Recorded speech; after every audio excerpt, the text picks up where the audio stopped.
Ski, long holiday.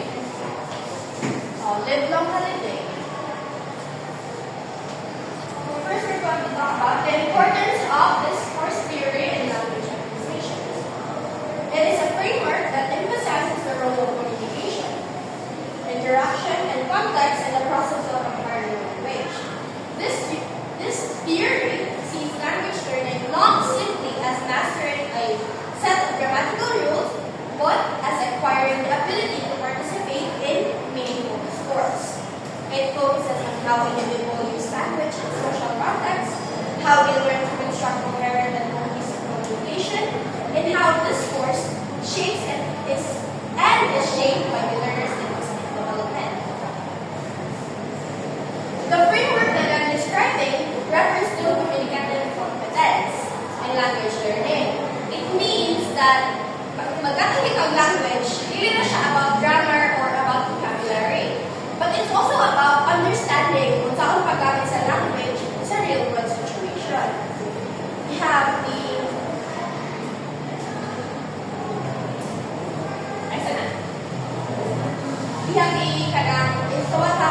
communication and interaction. Again, communication and interaction. When we learn a language, we're really learning how to communicate with others. Akin na siya having a conversation or asking questions and responding appropriately depending on the situation. Number 2, we have the context. Context is key. The way you speak to your friends in a casual setting is different from how you speak to a teacher or in a formal setting. Language learners need to understand these differences to use the language effectively. Of course, when we talk about our teacher, you don't say casual things like, "Uy, mami, nga na." Di ba? Especially in the classroom, we use formal settings like, "Yes, teacher. Yes, ma'am. Yes, sir." Di ba? Unless ang mga friends ka, "Lagi, di ba? Pero, ano yung bukas ako Okay. Last is discourse. This refers to long pieces of communication, like conversation, stories, or explanations. Language learning involves understanding how to organize your thoughts clearly and coherently in this kind of communication. So, makasabot ang people sa isa.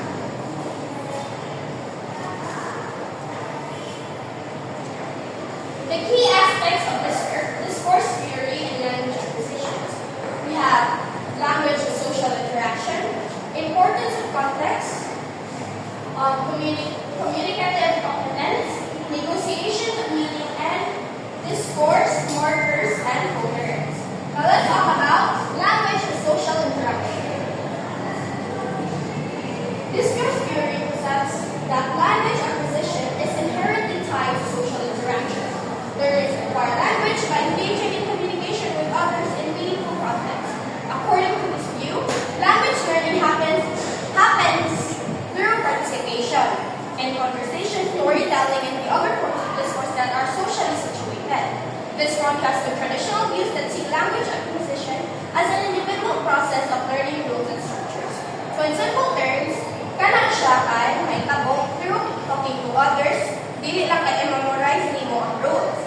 Right? When you have conversations or you tell stories or you participate in discussions, you're learning. Makaka-learn nila how to use the language in real life. This is far different from the traditional view nga. Learning a language is all about learning grammar and vocabulary by itself. Kaya kami maging siya ay tutuan ka kung saan mo pag-learn sa language in a real life situation.